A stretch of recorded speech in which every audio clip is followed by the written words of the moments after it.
You put in the cartridge and turn on the console. Moments later, you're walking along a trail at the roots of Pikes Peak, which is beautifully rendered in 64 bits. A synthesized song pounds to your every step as you guide your joystick toward the Anselm Society digital pub. Inside is a riotous conversation about the arts, faith, and how we've all been unintentionally practicing social distancing for years. At the corner table, by the fire, you see three people. One of them is trying to convince the others that Diddy Kong Racing is the greatest video game ever made. That's me, your co-host Matt Mellema. And welcome to Believe to See, a podcast of the Anselm Society Arts Guild. The Anselm Society is a coalition of churches across the Front Range of Colorado dedicated to one very simple goal, a renaissance of the Christian imagination. To further this goal, we do all sorts of things. We have a regular slate of concerts, lectures, and other events designed to foster love and understanding of arts and faith. And we have our own artists right here in Colorado Springs. And when we aren't creating art, some of us like to podcast. Thus, Believe to See. To find out more about Anselm Society, please visit us at anselmsociety.org. You should also check out the Anselm Society on social media, such as Instagram and our Facebook page, where we have a ton of new and interesting content to engage with. And you can also check out Anselm's 2 other podcasts. And since you're doing stuff, maybe rate and review the show on iTunes or wherever you get your podcasts. So really a ton of help for us by increasing our visibility, but, I don't want to tell you what to do now of all times. And I'd also like to mention that our show is brought to you with the help of Wolf in Key Marketing, a Colorado Springs-based digital marketing agency that helps forward-thinking businesses thrive in the age of the internet. Whether it's through a new website, better social media presence, or any of their other highly targeted digital strategies, Wolf & Key brings a tailored approach to each of their clients in order to create real business growth. Wolf & Key, purpose over profit. And welcome everyone to the table under very strange circumstances. So just so you all know, we are recording this on St. Patrick's Day, a very weird St. Patrick's Day because we're all basically under quarantine. I don't know exactly when this podcast will post. It'll probably be within a week or so. I want to try to get podcasts out a little bit quicker than normal for this time. So because things are changing so quickly, I do not know whether the world that this podcast is going out in will be better off or worse off than it is here on St. Patrick's Day, but hopefully this can at least give you something else to think about while we're all sitting on our couches and all the Twitter feeds with increasing senses of horror. So with that rosy introduction, let me introduce our co-host for the show, Evangeline Denmark. Evangeline, how are you doing? I'm doing all right. I'm hanging in there. I don't know, though. I'm having a little bit of trouble focusing these days, Matt. I'm feeling a little ADD. Little ADD? Does that come from the fact that none of us are allowed to leave our homes? Is that giving you ADD? I don't know what's going on. I just find myself, opening up my document to work and then on Facebook or on my phone or otherwise engaged and my mind going down, hallways that I wish it would not. So that's just where I'm at these days.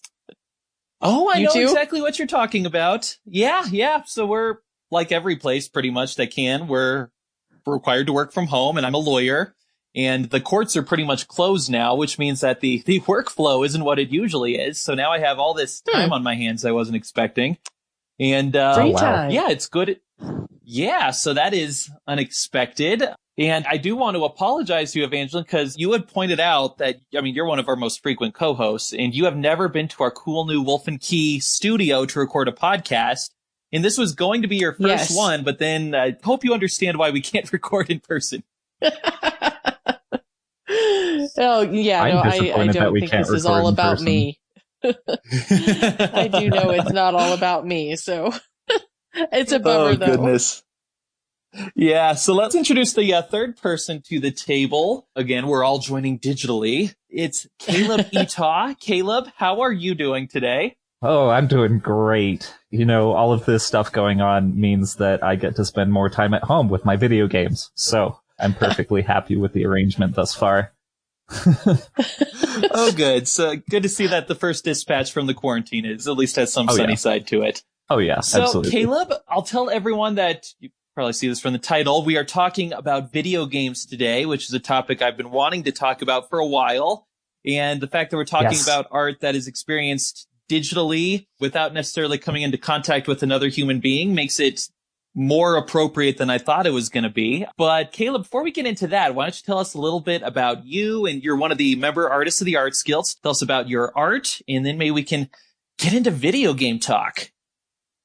Yeah. All right. So my medium is writing. So I've written like 3 books thus far, self-published one. And more than that, my background is in psychology. I went to college for psychology, got a BA at Hillsdale College. And the reason that I'm here on this podcast is because I'm an avid video gamer, as I have expressed before, you know, in the meetings.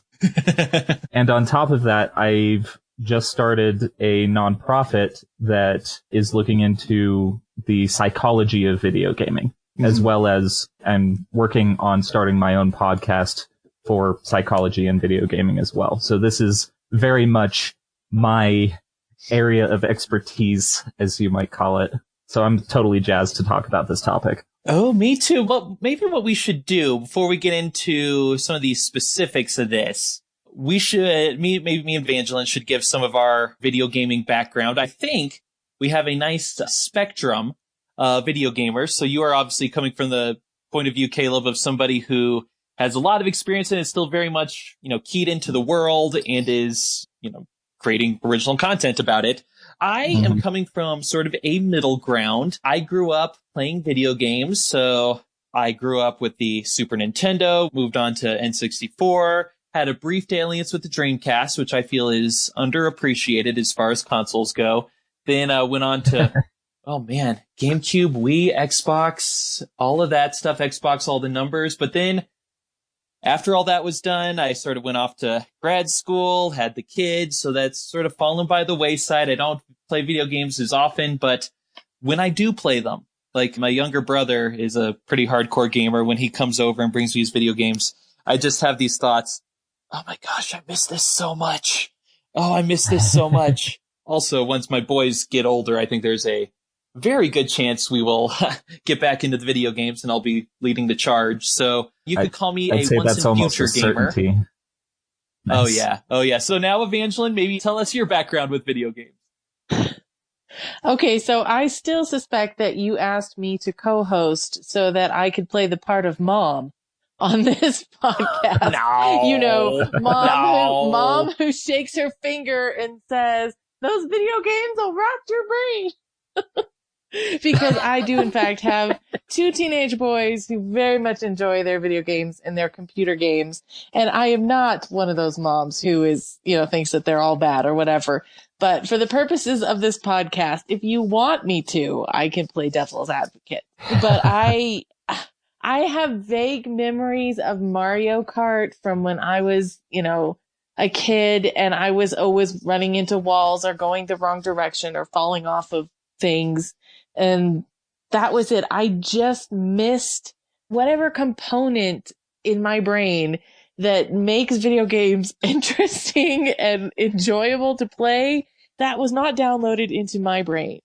So for the purposes of this podcast, I am willing to be totally and pretty much am totally naive, or I can be misinformed and shake my finger at you guys like mom, or I can just be, I'm a silent observer. That is what I bring to the table today. Now, Evangeline, I want to make it very clear. I did not bring you on to be the stereotypical mom.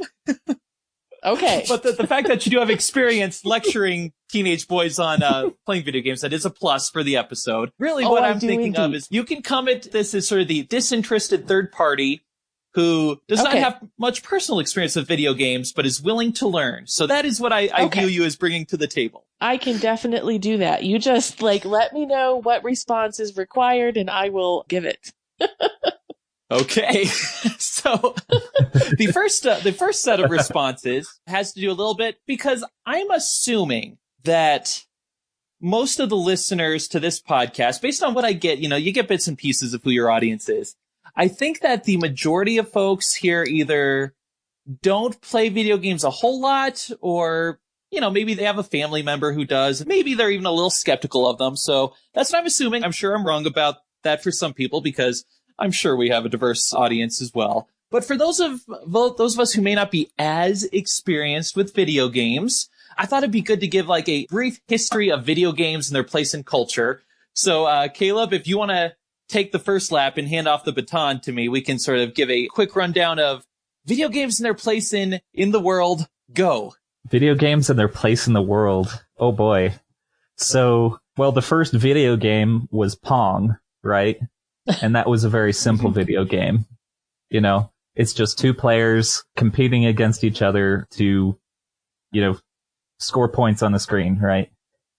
Fast forward to today, and you've got all sorts of different, like, the number of video games in the world is astronomical now, right? And it's not just games that are competitive like Pong was, right? It's, you know, games like League of Legends, you've got StarCraft, you've got all of these really competitive games out there. And then you've also got a lot of platformers and indie titles as well. There's a broad spectrum of video games out there. Plus, there's this weird subset of games that are primarily and only single player that are not competitive at all, but instead try to tell a story, right? So there are just, I guess video games are as wide and diverse as any other medium, I'd say. That's kind of the thing that you can really look at, you know, from the Atari to now.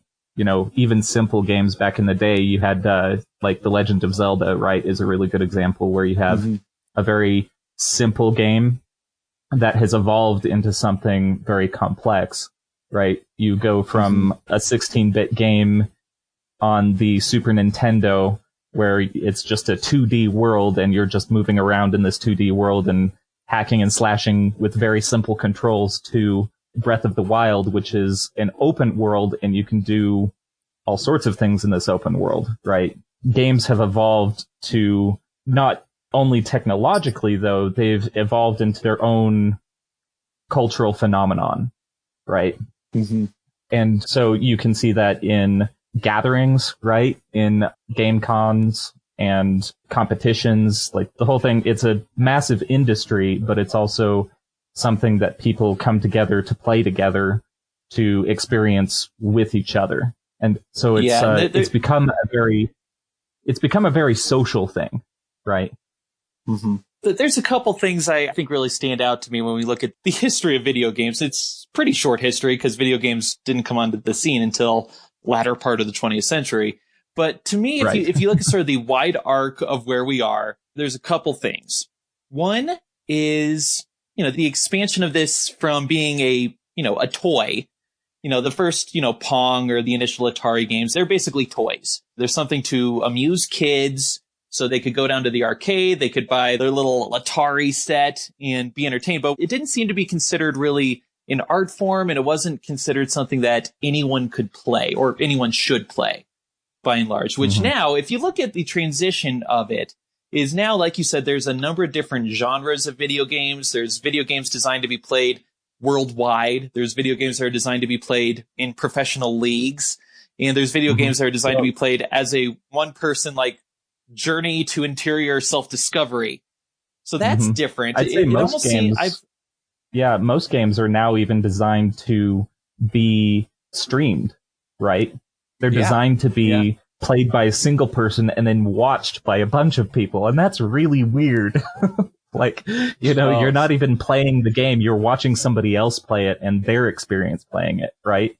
It's a very super weird, strange thing.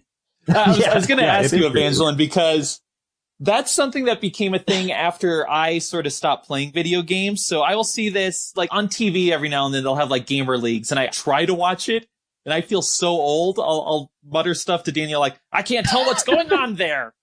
So that's confused. But what really gets me is there are streams that basically really, really good gamers will stream themselves playing and they'll get millions of views worldwide. And I'll admit I don't get it, but I missed the boat on it. So Evangeline, did your kids do that? Your kids are both still with it? Yes, they're so with it, not. I used to be with it, and they changed what it was. Right. I don't think I ever was with it, but so they watch people on YouTube playing these games that they love. and they are vastly entertained by this. I have no idea how or why. Well, it's entertaining to watch someone else play the game. I mean, they also play the game. I think, one of the big ones is Minecraft, and there's so many YouTubers who kind of gained this huge popularity, and they have celebrity status. And these are just guys in their homes, usually guys. I suppose there's a few women, playing these games, and they're like household names, or, and my boys will talk with their friends about these YouTubers, and it's the strangest thing in the world. And you're like, well, why would you not want to just go ahead and play it? But let me tell you, with everybody being home now, we are back to that like Minecraft world. And I have had to listen to long descriptions of Minecraft buildings that make utterly no sense to me. More than, like in the last few days, it's like we've gone back 5 years to when my boys were like just discovering this, and they would come and tell me every single thing that they did in Minecraft. And it's, yeah. I love my boys, but it's, I'm already like, okay. So I might be able to provide a little bit of insight into why, like, watching other people and then going to play your own game is so compelling. Yeah.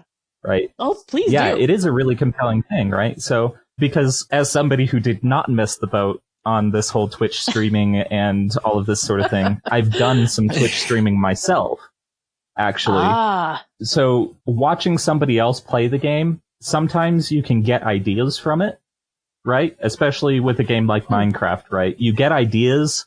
And Minecraft is a very creative game. It's a very creatively oriented game. It's all about what you can do with the tools that have been offered to you, right?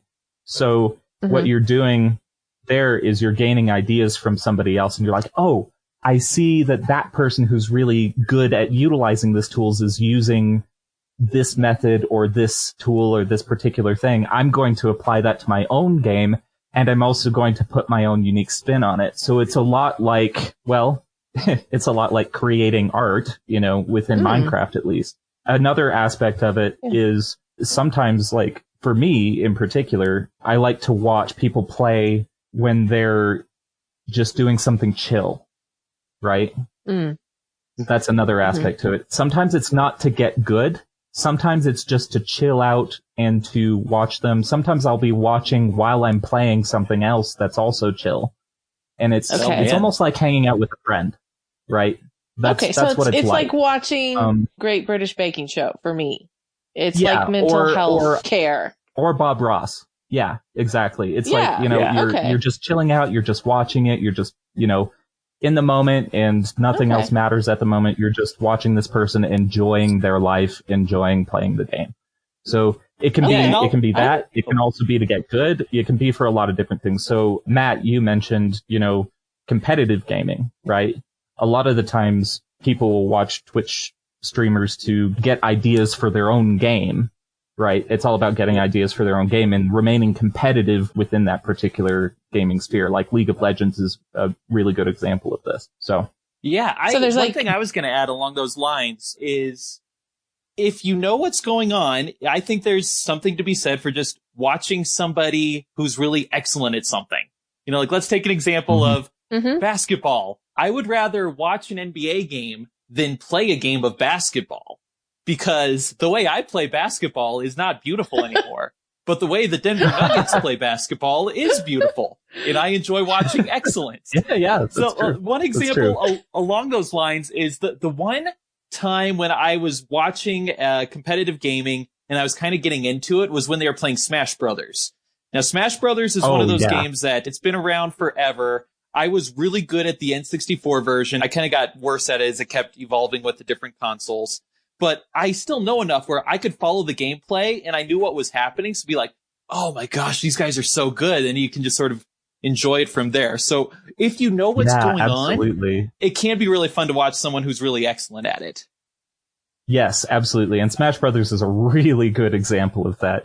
I ran a couple of tournaments of my own last year, actually, of the newest Super Smash Bros. Game, and it was excellent. But that's a bit of a rabbit trail. Well, let's not go down the rabbit trail, but let's peek down the rabbit trail. Who's your character? Lucina. Really? Okay. I've been Fox all the way through. Since N64, I've been Fox. Oh, you're I one don't of those stray. Fox people. Of course you're one of those Fox people. Jeez. Of course I'm one of those Fox people. He's the coolest. But anyway, rabbit trail over. Of course you would also think he's cool, but whatever. I have no idea what we're talking about right now.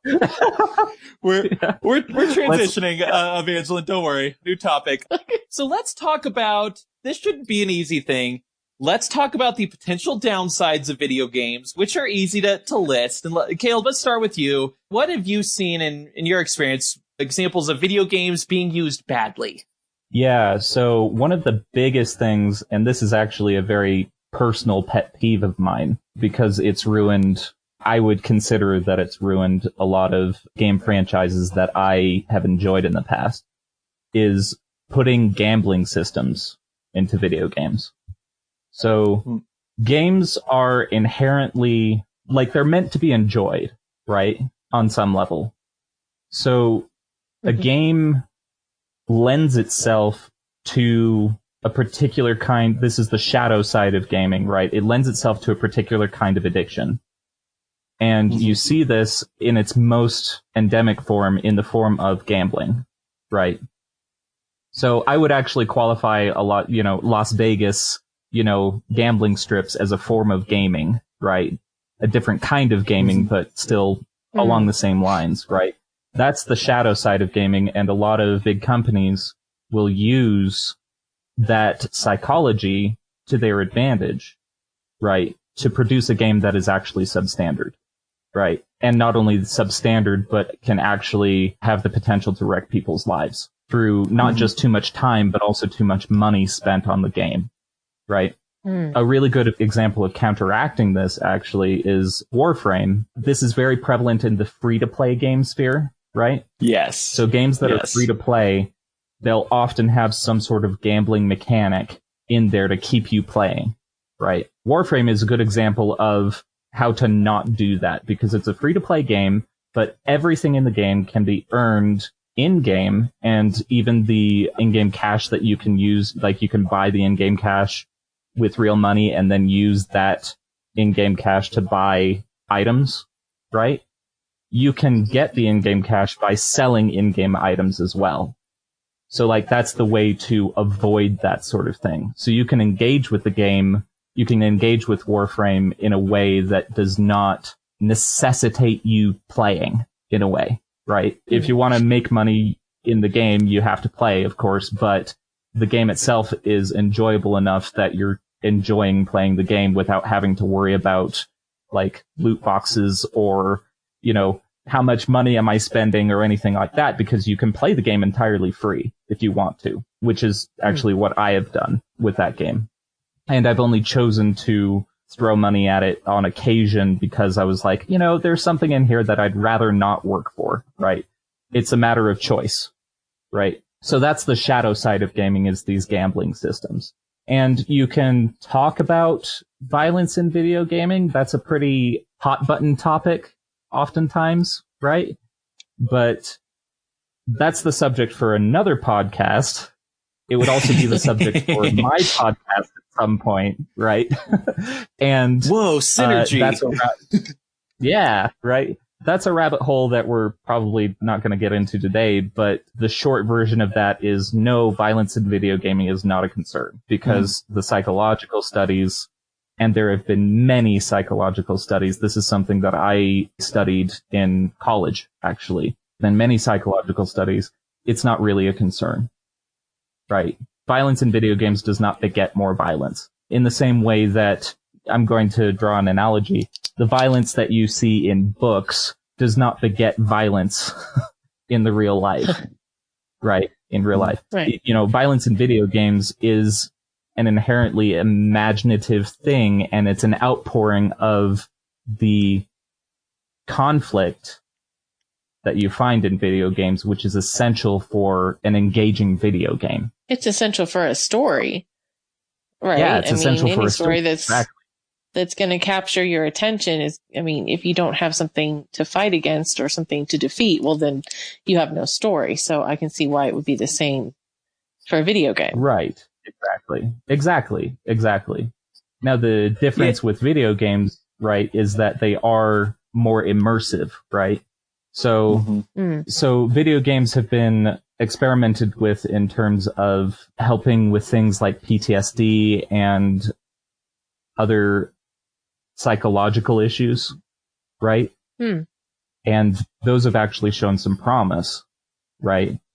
And that's actually more on the positive side of video games, right?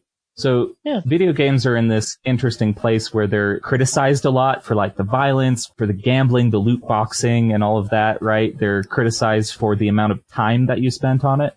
But there's also this nugget of there's a whole lot of potential of video games, not just for psychological benefits, but also for learning some very deep truths as well. Yeah, I'll sort of add on to that. I think we can abstract that point that you made, Caleb, about the gambling aspect a little bit to just say video games, I don't mean this to be value laden. Video games, like many other things in the world, are addictive, and they're oftentimes designed to be addictive. You perform specific actions, you get a reward, the dopamine, gets a kick in your brain and you keep going.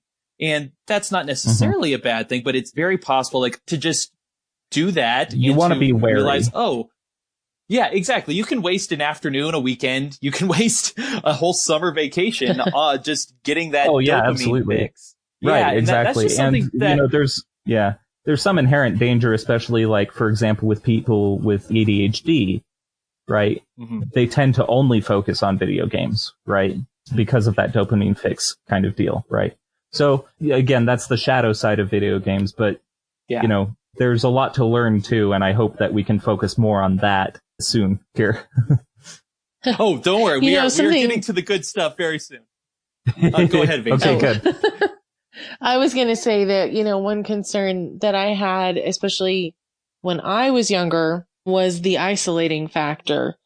Because to me, it would be like, okay, my friends are together and we're all talking and doing stuff. And then the video games come on. And then all of a sudden, ironically, I'm alone, because they're interested in the game and, I'm, that the community aspect is gone. We are no longer interacting with each other. And I know that there's still some of that. I see still some of that, but also I see such a blossoming of community around video games, which Caleb, you talked about a little bit earlier with, gatherings and game cons and stuff, but also the way that my boys often play is online, and they have their own servers and they, are talking to their friends as they're both playing the game, which has been a godsend right now because they can't see their friends. We're all stuck in the house together and but they're still, more than any other generation connected. And I very much like that, but I still also see the other side of the coin. There are games. One of my sons likes to play the civilization building games, which seem to be awesome. I mean, he loves them. It's really great for his, strategic brain, but he tends to mostly do that alone. So there is still some of that isolation factor that concerns me. And I'm not a person who's like, oh, you always have to be with other people. We're all introverts in this house, except for our one freaky little extrovert, so nobody is like, oh, you must be with other people. But at the same time, we do have to have some community support where, we're not meant to be alone. So. Right. Yeah. Right, I mean, at least there are positives and differences now than there were when I was a teenager. Yes, absolutely. There's some concern. Yeah. The social isolation aspect of it can be pretty concerning, but you can socially isolate yourself in a lot of different ways, right? Back in the Victorian era, you had people isolating themselves with books. So it's not, I'd say that for people who are listening out there too, right? It's not necessarily inherently the video game's fault, right? It's a consequence of the person's personality, and it's about tailoring for a parent, it's about tailoring your expectations and their needs to who they are, right? And that's different for everyone. You know, there's no hard and fast rule about this, right? And I'm sure you know this best of all as a parent, right? You know, there's absolutely no hard and fast rule. So it's more of a feeling of, is this person spending too much time on video games? But I'd say that you making the effort to understand your kids' engagement with video games, what they need, is a really good thing to do. Right? It's an amazing thing to do because, you know, it's not a sense of you're judging them for how much time they spend on it, right? Or you're saying, gosh, I watched a video once of a guy who took his son's video games out onto the lawn and, like, he ran over them with his lawnmower. Right? Oh my gosh. Like, you're not doing that. Yeah. Like, that's the extreme opposite side. Yeah, you're like, oh my gosh, who would do that, right? Right. That's not the same thing. You know, you're not doing that. So that's good. Right. Well, you have to know them deeper, and, you know, that's the full picture of parenting, is to know when, hey, maybe you've had a little too much of this and you need a little more human interaction, even if that's, you know, just with your family, and they will push back on you, but you know, your teenagers, you know, it's like, I'm not going to make you go to the mall and walk around, you know, and be with people that you don't know. I'm not going to make you do that. Right. I am going to make you have some time away and have a conversation around the dinner table with your, you know, parents. But yeah, and that takes knowing them individually and knowing what their needs are. Yeah.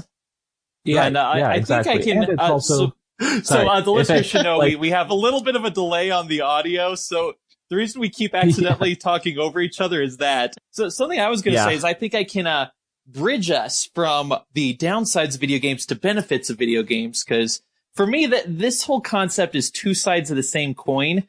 Where, you know, looking back at my career playing video games, I can think of some times when I just got so obsessed with completing this meaningless task. I look back and I was like, oh my gosh, what a friggin' waste of time. You know, like, I really love the series NBA Street. So it's basically this sort of cartoony version of NBA basketball, and you could create your own player and get them all, you know, get them perfect in every skill by beating enough teams. And I was so obsessed with doing that and getting the best possible team. I wasted so much friggin' time on it. But again, that was an isolating thing. I did it on my own for some meaningless task of myself. Whereas other games I spent a long time on, like, Caleb, this will be a blast from the past for you probably. Banjo-Kazooie for the N64. Oh gosh. It's a one-player game where you're sort of in this giant map and you need to do quests. Me and my brother and my neighbor all played it together, where one of us would play, the other two would be like watching and giving advice. And because we were doing that as a team, that's a really good memory, and I'm glad I did it. And same thing with another blast from the past, Caleb. The Halo series, back when people played Halo, we would have games where, like, I'd get together with like 8 friends, and, you know, we'd link up the Xboxes with physical cords. Evangeline, your sons would be horrified by how primitive this sounds. But yes, they would play 4v4 on Blood Gulch. Yeah, we would play for hours, but because we were with a big group of guys, and something about playing a video game and having that going on, I found it oftentimes opened up conversation, and we'd talk about things that we wouldn't talk about otherwise, because we had, you know, our hands busy with the video game. We had something else going. And I found it really facilitated a lot of stuff. And some of my best memories of spending time with my friends is in the context of video games. I think it really does depend on the situation and how you use it. So, Caleb, any other benefits you want to highlight? Yeah, so, like, there are a lot of social aspects, and there are definitely a lot of positives to video games and a lot of potential positives to video games. Like, I actually want to shift the conversation a little bit. I actually want to go a little bit deeper with a quote that I came across, actually, from Roger Ebert in 2005. He was a well-known movie critic, right? So, to get back onto the topic of whether video games can be art, his opinion... Video games can never be art. No one in or out of the field has ever been able to cite a game worthy of comparison with the great dramatists, poets, filmmakers, novelists, and composers. That's the full quote. Okay. And I heartily disagree with him. And actually, so back in 2005, his words carried a little bit more weight because games were still in this weird space of not being quite taken seriously enough. They were mostly for kids, right? That sort of thing. But it betrays a fundamental misunderstanding of the medium of video games, right?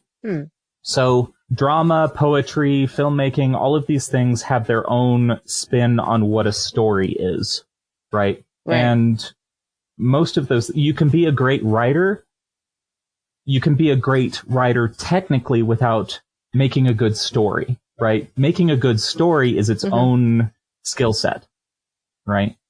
So a video game is the same way, right? You can create a really good video game without having any story. So the medium of the video game is the rule set that you're playing in. It is the rules of the world that you're playing in. That's the medium, like a paint is for a painter, or words are for a writer, right? So the rule for a good writer is, first make a good story, but the rules for a good game maker is first make a good game, right? You have to get the rules down and you have to get the game loop down so that it's engaging, and that's what makes a good game. If you can't make a good story for your game, it's better to leave it out. A really good example of this is actually Doom.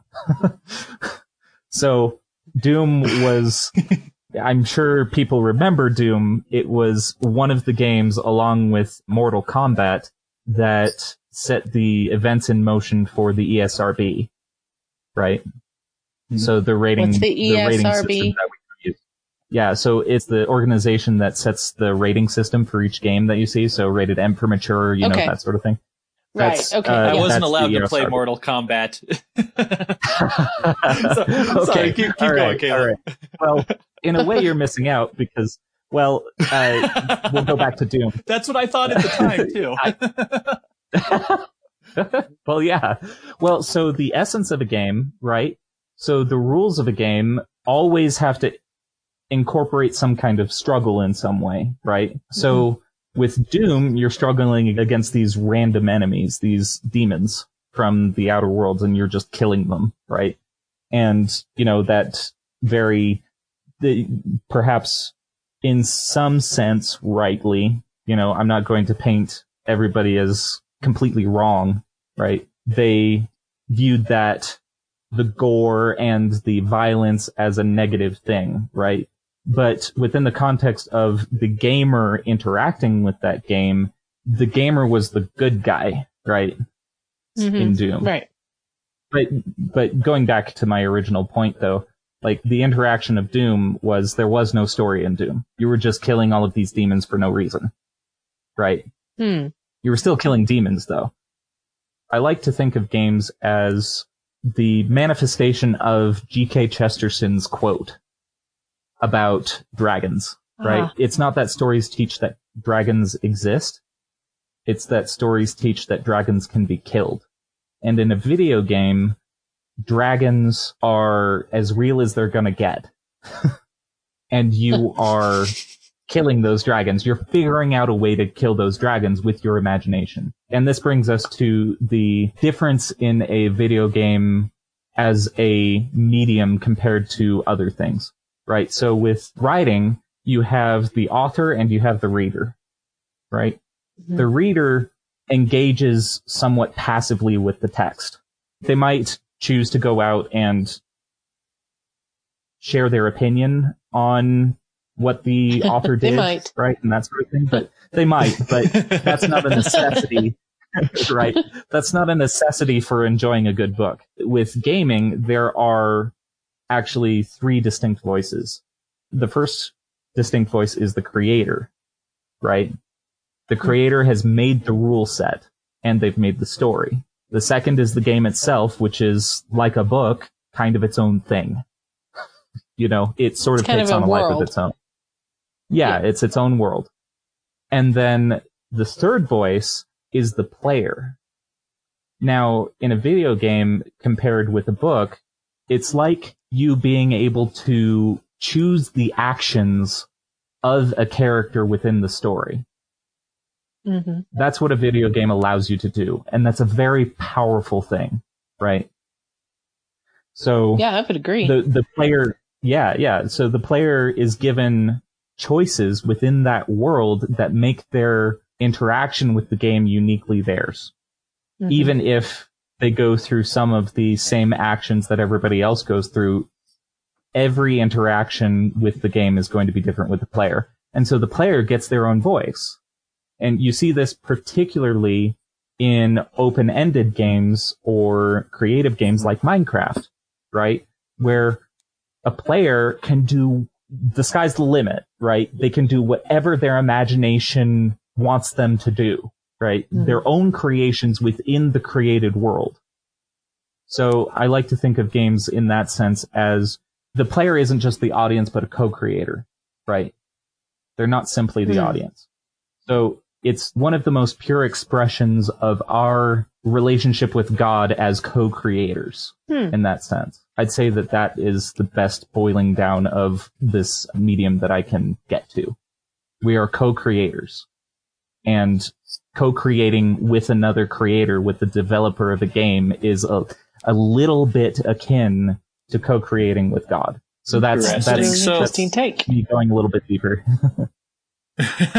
Yeah. Yes, went a step above what I was talking about, definitely. So we're running a little low on time, but very briefly, I think it might be useful to talk about one particular game developer, Hideo Kojima. Oh. So, yeah, he's been in the news recently. I read a really, really interesting profile of him. So just a little bit of background, again, for folks who aren't familiar. Hideo Kojima is in his mid-50s, and he's a rock star game designer.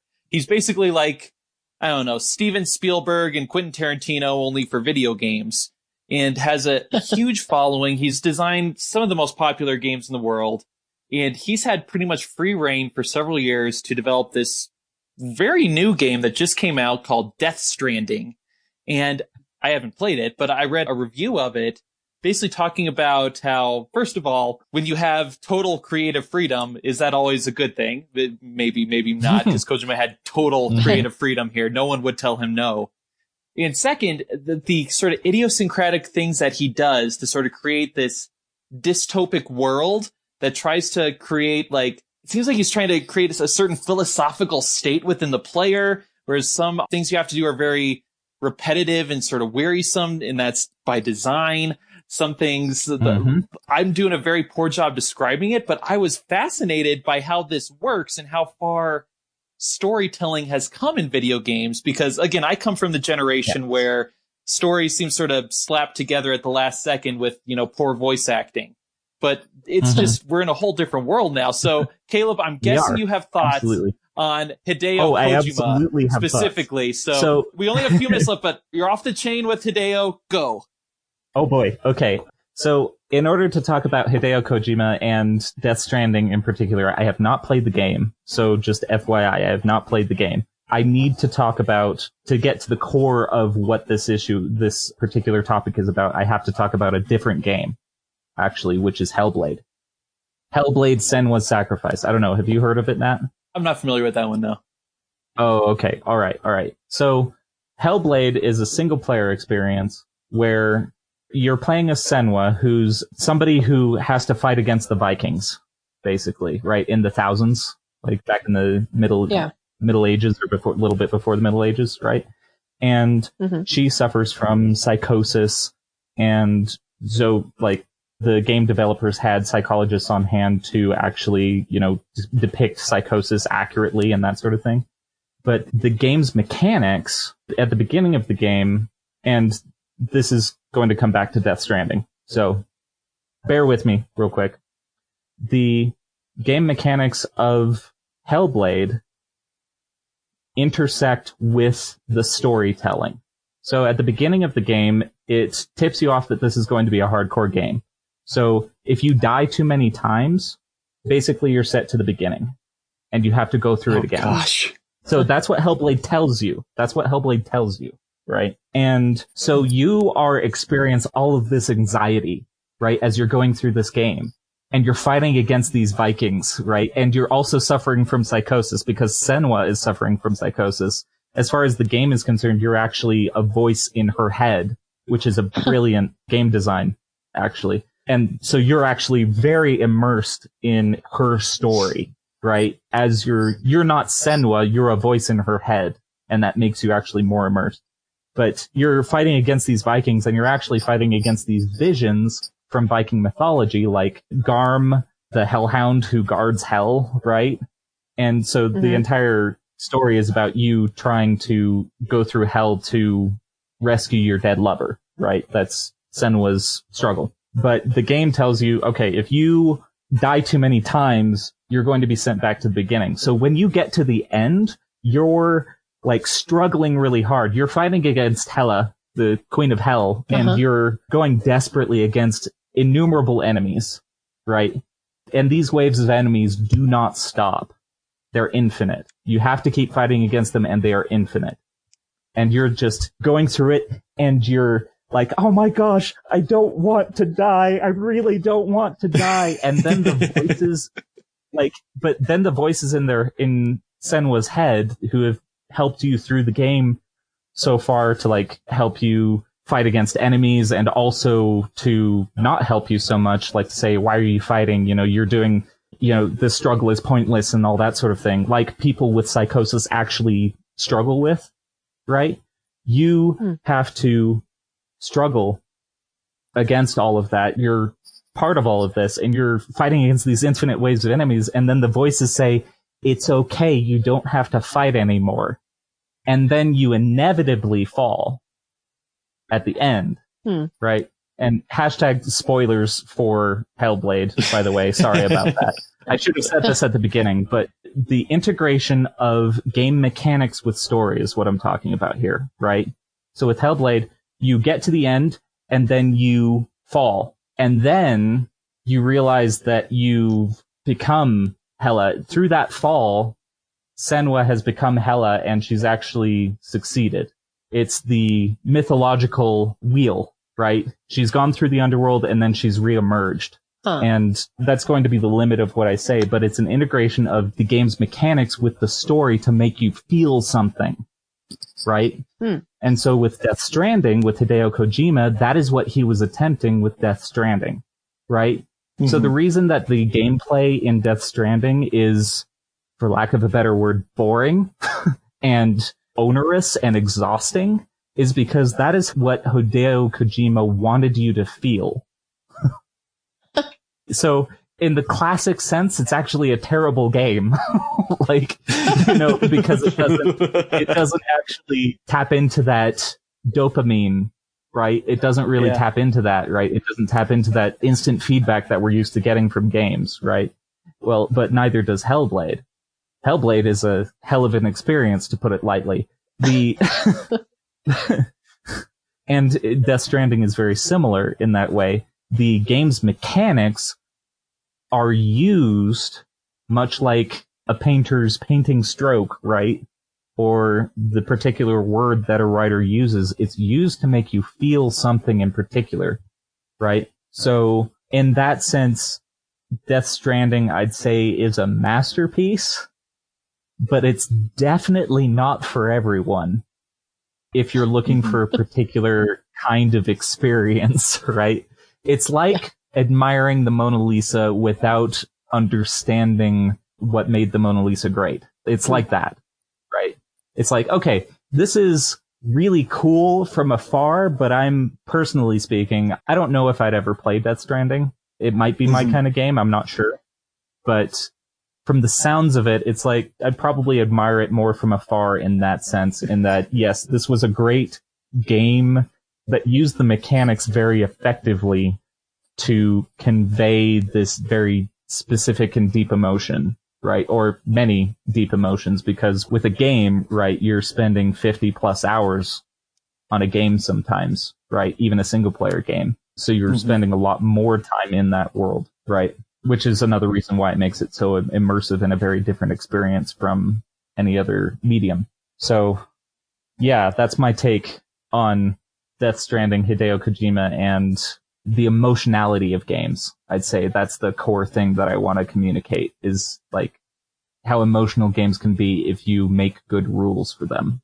Yeah, and it's seeming to me that as we go in this conversation, that video games they're going through this metamorphosis almost before our eyes, where, again, I'm in my early 30s here, people, so I'm talking about video games like the 90s and the mid-2000s. It's clear that video games have evolved a lot since that time. It's almost like, I heard someone compared to like Hollywood in the 1920s as movies are going. It's like, okay, there's this new thing. It's going to be big. It's going from a novelty to something, or we're figuring out how to make serious works with it. We're figuring out how to make very serious works of art, right? Yeah, absolutely. Yeah, exactly. Serious works of art.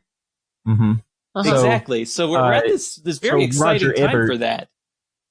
Yeah, absolutely. Roger Ebert's quote is less true now than ever. And I'd say back in 2005, his quote was not true because he didn't, and many people didn't understand what the medium of gaming actually was, right? Mm-hmm. But now we have a greater understanding, and especially over the last decade, we have seen some really, really epic games come out. Like some games that I would qualify as great works of art come out. Mm-hmm. Yeah, so with all that, Evangeline, any of these video games you plan on like popping into the console and playing? Oh, I wish that I am with you. Like, I absolutely do think that you're right, Caleb. And you know what I am so excited to see is what the generation of young people now do with this kind of training that they've had, especially, you talked about the creativity and co-creating. I absolutely think that you're right. And I think that they're going to do some amazing things in the real world with those skills that they've, trained on. But I'm missing it. I'm sorry. And it's not that I don't have an appreciation. And it's not that I don't think that it's art. I just am unlikely to sit down and play it. That's all there is to it. That's fair. And you know what? That is okay. That is okay. Some people gravitate more toward books than they do toward paintings, right? Mm-hmm. Some people just do, right? I'm one of those people. I gravitate far more toward books than I do toward, art, right? Right. And that's totally fine. But I do still think that it all it comes down to love of story. And, we experience story. Some people experience story in a painting. Some obviously do in a book. That seems to be the, most easily accessible if you want to just talk about, story. You're like, oh yeah, a book. But I see, I see the draw of story through video games. Caleb, you talked about it a lot. And so I think that that's the component that humans are just we're all built for that. We just experience it in different ways. Yes. Yep. Yeah. Absolutely. Absolutely. And, unfortunately, time is actually winding down. Darn. And thank you all for listening to this. I apologize to the listeners that we were sometimes talking over each other because of the connection. But hey, we're recording during a pandemic, so cut us a little slack. Come on. Yeah. And I am sorry to say that time is winding down in the Anselm Society Digital Pub. The pub goers are shuffling back to their homes. The fire is down to embers. And your mom has told you to turn off the game right away because it's a school night. Once again, if you want to learn more about the Anselm Society... Oh, go ahead, Caleb. Yeah. If you want to learn more about me and what I do, right? My podcast, it's not out yet, but it's going to be called the Citrate Gaming Podcast. Citrate, Citrate Gaming. Right. Citrate, think lemons, citrus, right. But the... Oh, okay. Yeah. So that's where we got this. Yeah. And you can also, I do stream occasionally, Citrate Gaming, twitch.tv/Citrate Gaming. Right. So great. You can see me occasionally out there, and then the podcast as well. So, yeah. I meant to do that. Thanks for reminding me. I'm blaming it on being in quarantine for so long. And Evangeline, where can we find you? If you Google Evangeline Denmark, you will find me because there's just not anybody else with that name. All right. Well, thank you both again. And once again, if you want to learn more about the Anselm Society, visit us at anselmsociety.org and check out our Facebook page, Instagram account for more content on arts, faith, and the Squirter, the centric artist. So on behalf of the Believe to See table, thanks for stopping by, and we'll see you next time.